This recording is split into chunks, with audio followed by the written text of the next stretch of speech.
अरे लेके ये गड़िया बन के कांवरिया देवघर तू चलो रजऊ। अरे लेके ये गड़िया बन के कांवरिया देवघर तू चलो रजऊ। नमस्ते, प्रणाम। मैं राइटर राजा सिंघनिया और राजा राइटर ऑफिशियल में आपका स्वागत है। तो चलिए दोस्तों, आज की इस वीडियो में हम क्या बताने वाले हैं आपको पता चल गया है, क्योंकि शुरू में 20 सेकंड के वीडियो बताते रहते हैं। प्रमोद प्रेमी के गाने पर छहातारा भइले ए रजऊ फुल और फ्री सॉन्ग है नए सिंगर के लिए। प्लीज इस वीडियो को काटिएगा मत, ये जो हम बता रहे हैं इसको समझ लीजिए, उसके बाद में हम वीडियो को स्टार्ट करते हैं।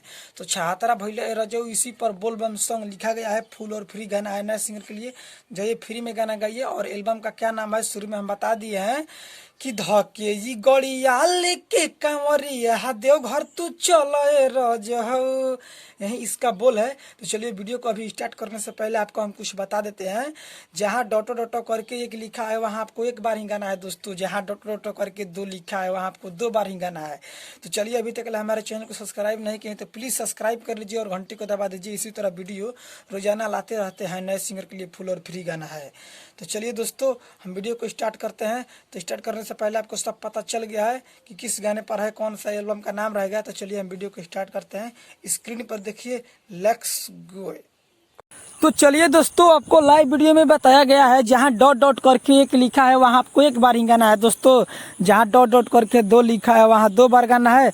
चलिए वीडियो को काटिएगा मत, चलिए हम स्टार्ट कर रहे हैं। देखिए, अरे जोहिया से चढ़ल बाटे सावन के महीनावा मनवा लागे ना रह जाऊ।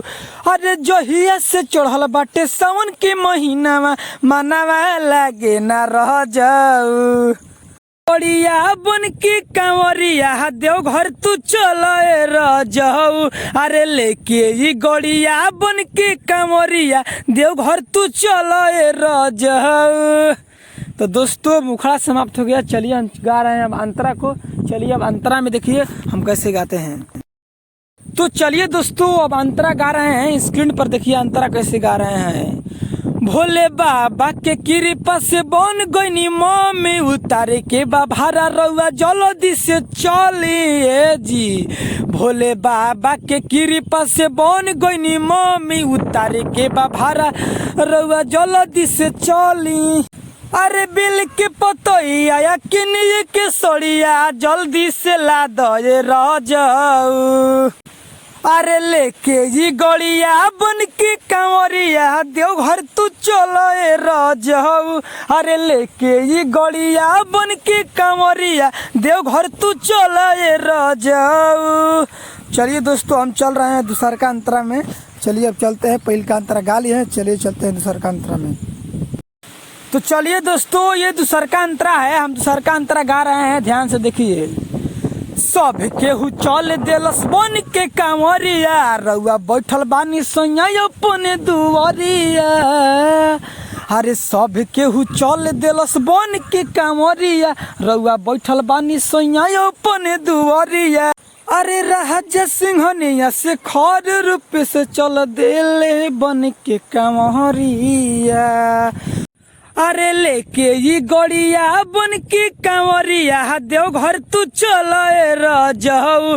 अरे लेके ये गड़िया बन के कांवरिया देवघर तू चलो रजऊ।